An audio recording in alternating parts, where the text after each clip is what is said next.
It's time for the Access of Easy podcast, the weekly technology digest that keeps you ahead of the curve.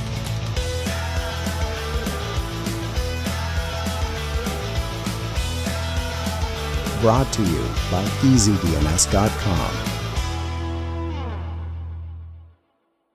Welcome back, everybody, to another episode of Access of Easy, the latest and greatest in data breaching and overreaching, of course. My name is Joey. That's Len, buddy. What is going on? Happy Thursday evening. Good to talk to you. How's things? They're good. I'm wearing the shirt. There it is. I'm proudly wearing that. When I went to work today, showed it off. One person asked me what it was, which was very nice. But that's it. Only one person. I got to expose it more to people. But yeah, things are good. How about you, Joey? I'm good. Just came from dinner at my dad's, Chinese food tonight, because he was too busy to cook, which is fine. And just settling in for a Call of Duty release tomorrow. Nice long weekend here. Should be an interesting time. You taking the day off? No, I'm not. But I wish I was. I'll be thinking about Call of Duty most of the day. I'll tell you that much. And I won't be. Not much of a fan of that game. It's a very fun franchise, but I don't want to go on and get chirped and all that. Screw that. That's not my cup of tea. Yeah, the gap between casuals and good players is widening, but whatever, it's fine. This might be one of my last ones. Let's get into the episode here. So we got last week's quote, as always. The first condition of progress is the removal of censorship. That was from George Bernard Shaw. John, congratulations, you got it right, buddy. This week's quote, the single greatest strength of free markets is their ability to generate innovative things whose popularity makes no sense. That's a good quote. If you know who that was by, look it up in your encyclopedias. Put in your encyclopedia Encarta CD-ROMs and check it out. Can't Google, can't search. Put it in the comments. You get your next round of renewals on EasyDNS if you get it right. Len, we got I got a quote for you. Our strength is people. Who said that one? Our strength is people. Trudeau? Wasn't that like DeFasco or Stelco or one of those two? I don't know. I remember that commercial. They used to show it all the time with a huge Bolton nut, and they turned the nut down. That's Profasco. Okay, so he's one of those. I just, I remember it was our strength is people.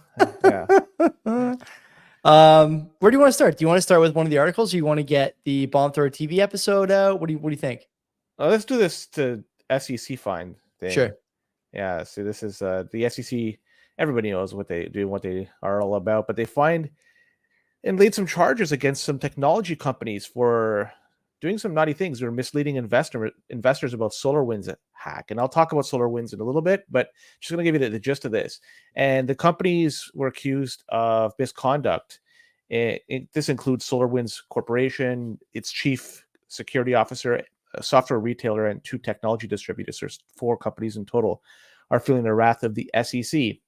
These companies, they were downplaying the significance of the SolarWinds hack, and that was done through their public statements. And through that, it was misleading investors about the potential impact of the breach.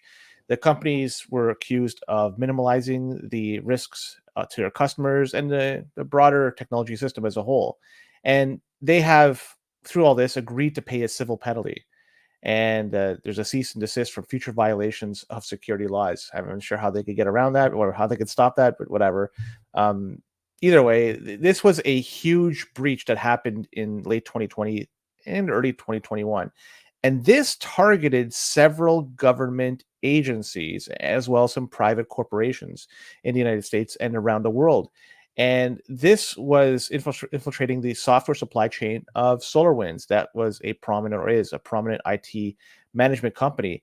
And they compromised the company's Orion platform. And that is a widely used networking platform tool.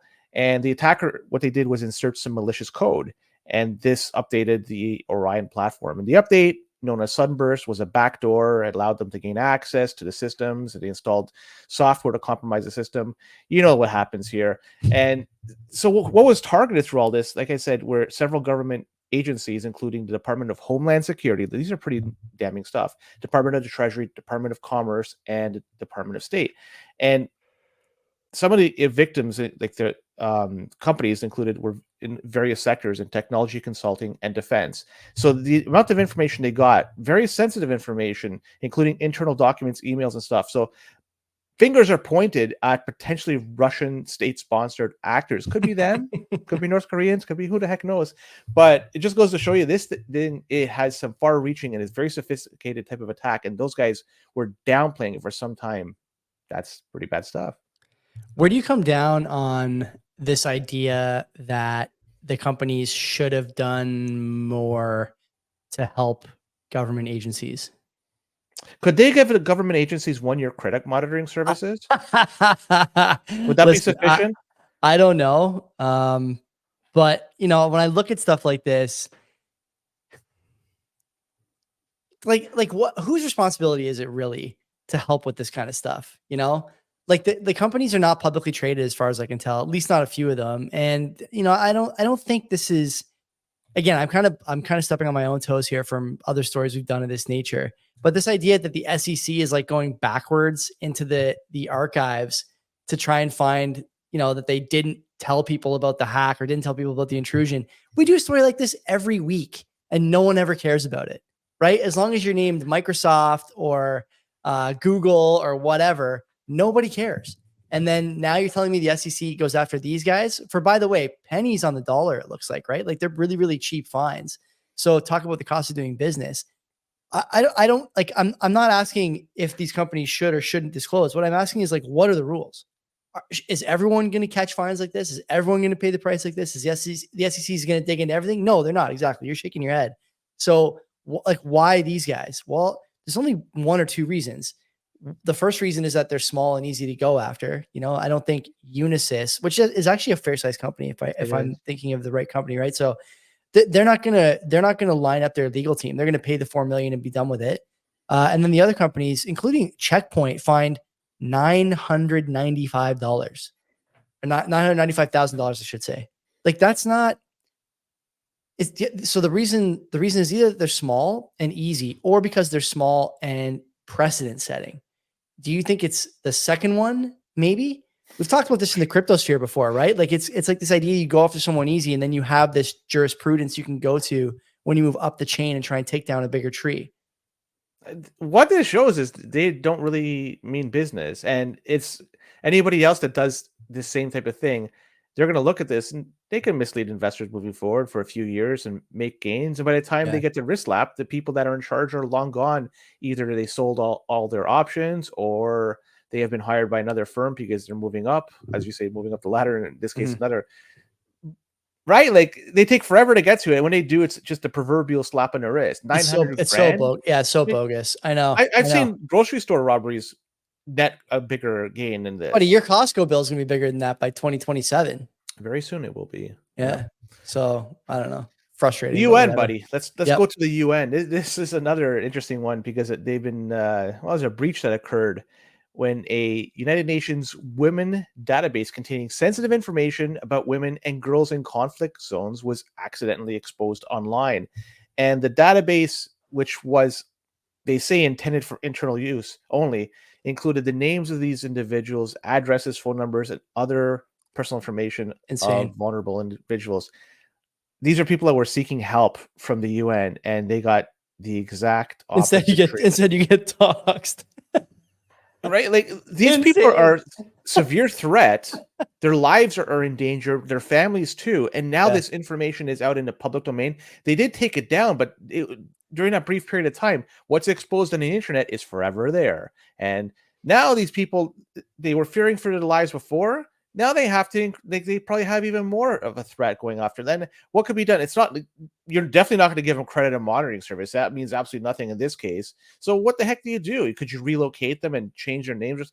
I don't know. And I don't know the nature of a lot of the threats that they were under. But man, oh man, like these guys, they dropped the ball big time. Like, come on, this is important information. Could you not secure it better than just exposing it somewhere online? Don't use a Microsoft Windows product to store this stuff. Use something better. So to give you an idea of what kind of organization the UN is, right? They bring in Greta Thunberg, however you say her name, to speak about climate change and I was going to say castrate. That's not the right word. Chastise, I should say, the attendees over their climate views, specifically as they relate to greenhouse gas emissions, things of this nature, and quote unquote global warming.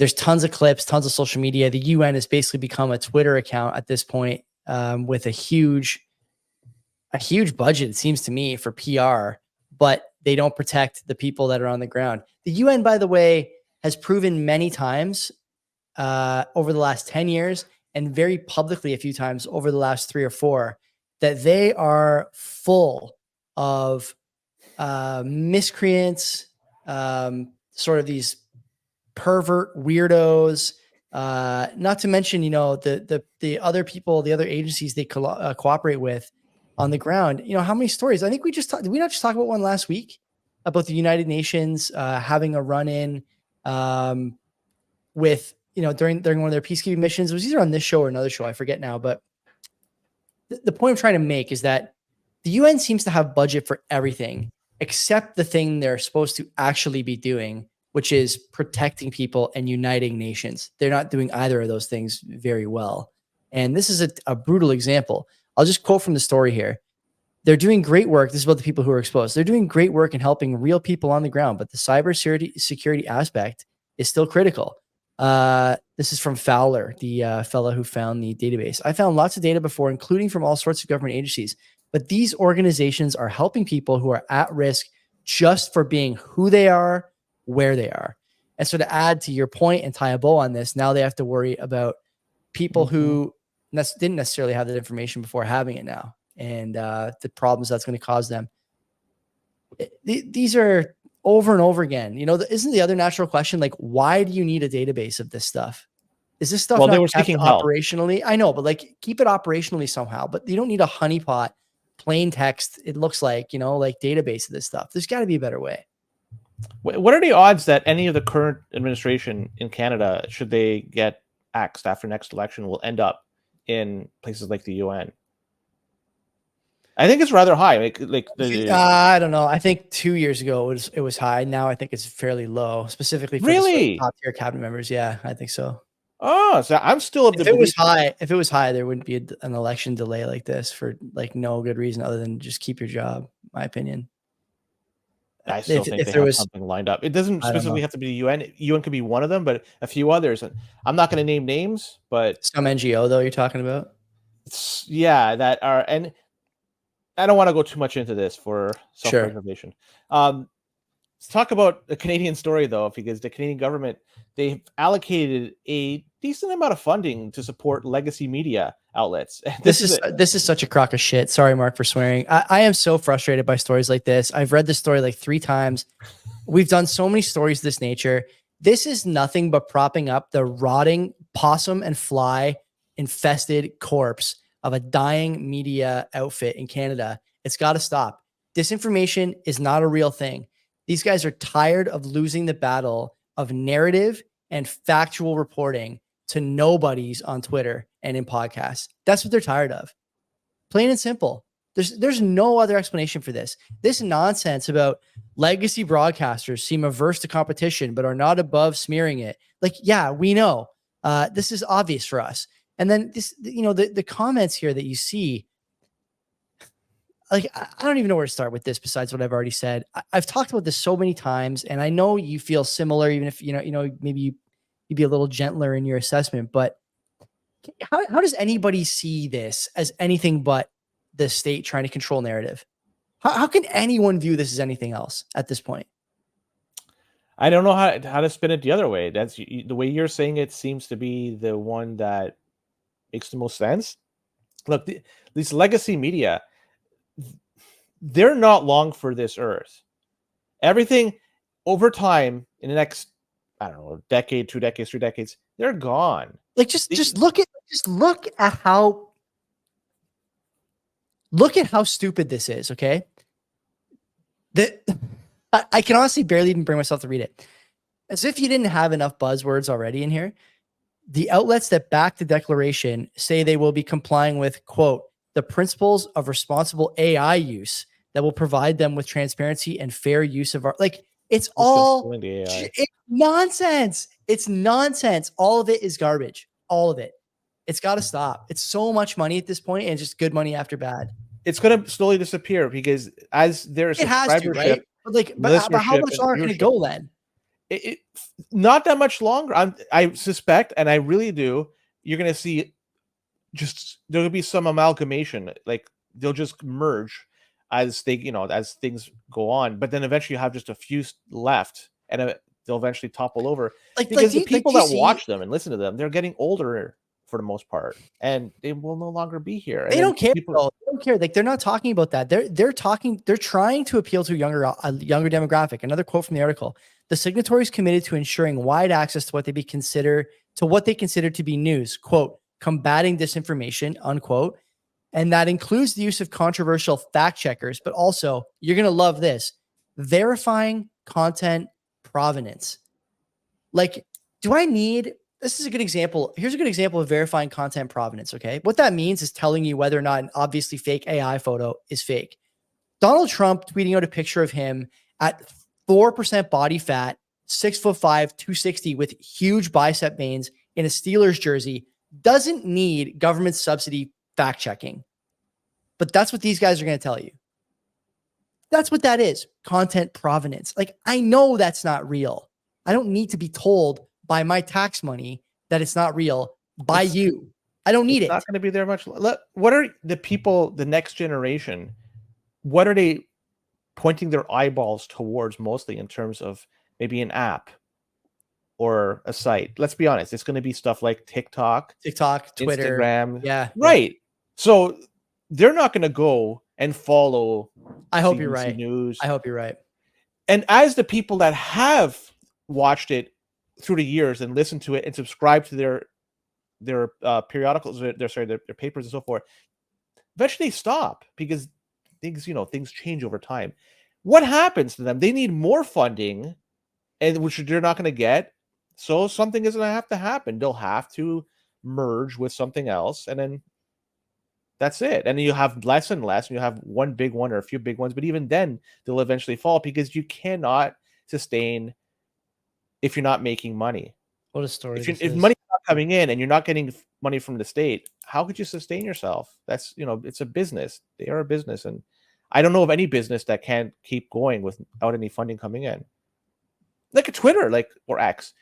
Think of all these individuals that are providing information, and they're getting paid by X too at the same time. So now there is an incentive to be one of those type of individuals.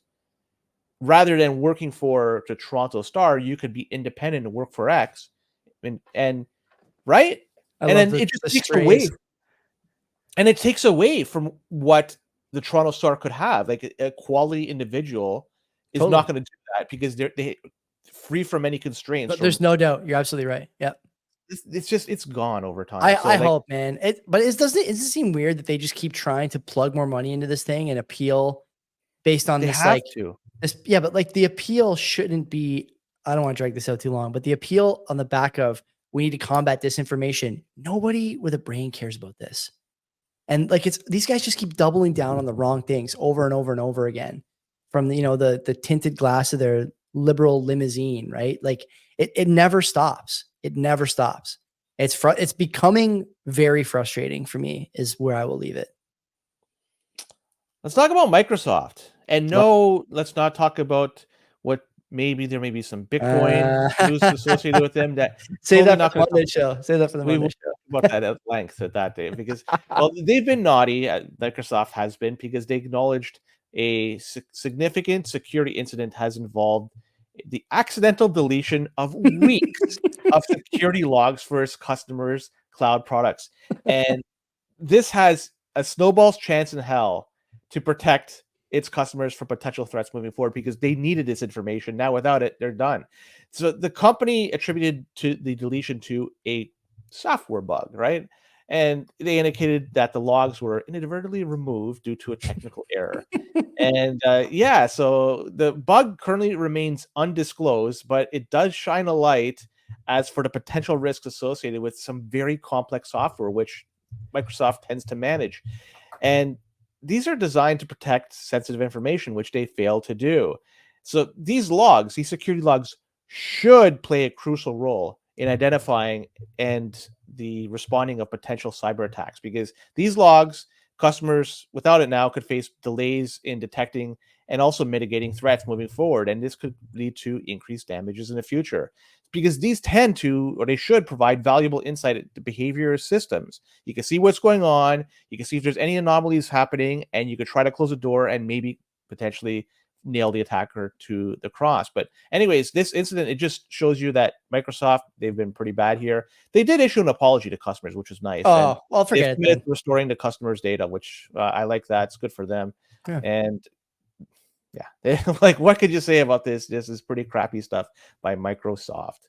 This is Thursday night. Like I said, the football game is going to start shortly if it hasn't already. So in the spirit of gambling, over or under 0.5 SEC actions toward Microsoft for the last year and a half. We've been doing this show worth of stories where they've, botched something to the detriment of their users and then told them about it sometime later.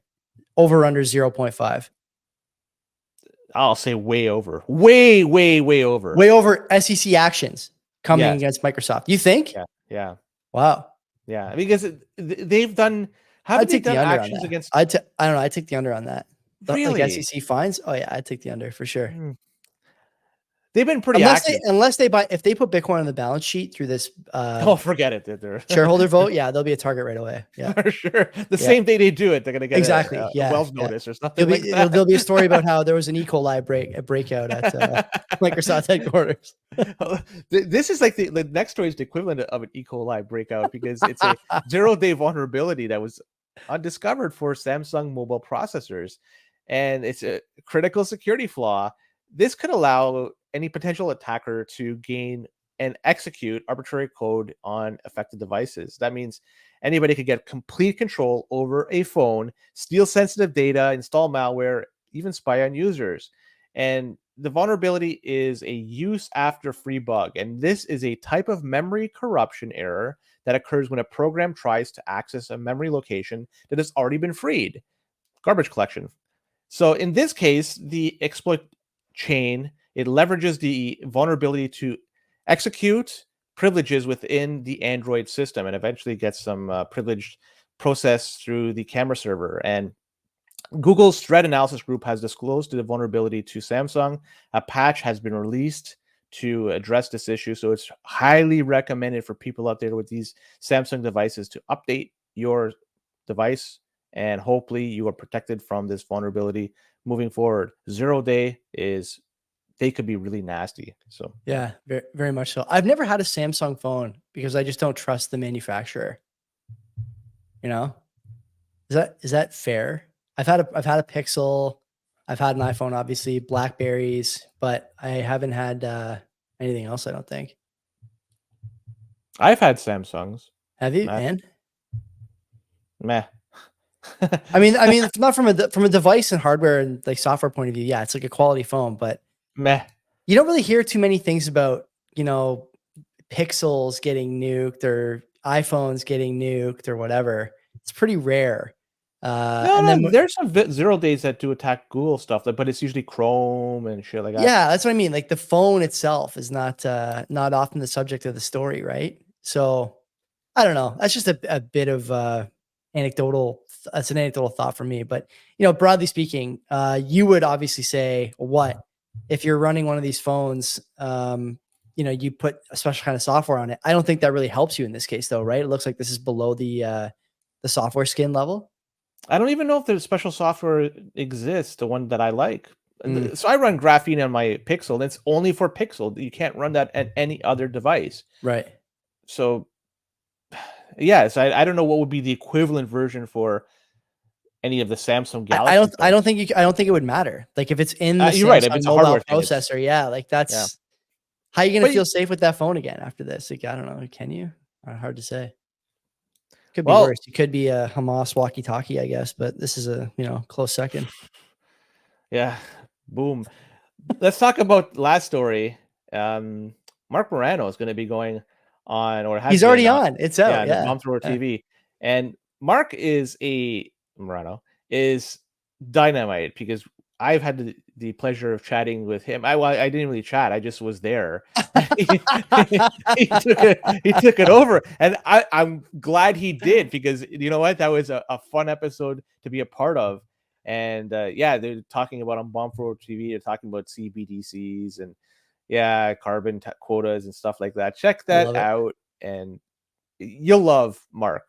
He's the best. He's the best. That was a great episode. Okay, Marc Jeftovic does not put out Bomb Thrower TV episodes often enough. I always listen. It's always good.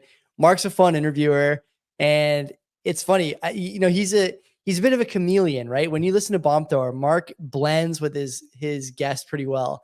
Whether he's talking about like spiritual topics, as he did, I think a few months back. Can't remember who the guest was, but I enjoyed that one too, even though it was a bit off the beaten path for me. Then I listened to him with Morano, and they're going back and forth on control and CBDCs and carbon credits. I thought it was pretty good. I recommend people listen to that, not just because this is Marc's podcast, but it was a good show. And like you said, Morano is like a great guest, man, total firecracker. So it was a lot of fun to listen to. We have to talk to him again, or I know. Talk. We have to Beyond. Yeah, give a podium. You did that show by yourself because I had COVID, and I remember I was like I was on my couch, and I turned it on YouTube on my TV, and I was trying so hard not to laugh because I was coughing so much. And Kenzie came over from the bedroom. She's going, "What is that noise?" I'm like, that it was funny because he had a time constraint. He had to leave in an hour, and we went past an hour, and I kept trying to let him know, like, let's wrap this up. Because I felt bad because I didn't want to. He did it from his deck. He was like on his deck or something. Sun was shining. You got the trees in the background blowing because it was just wonderful. What a great episode. But I don't want to talk about that. Bomb Thrower TV number 16. Check that out. Totally. That's it for this week. We'll see you next week. Enjoy the remains of hot weather, and sign up for Easy DNS. We'll talk Probably just playing the shirt off.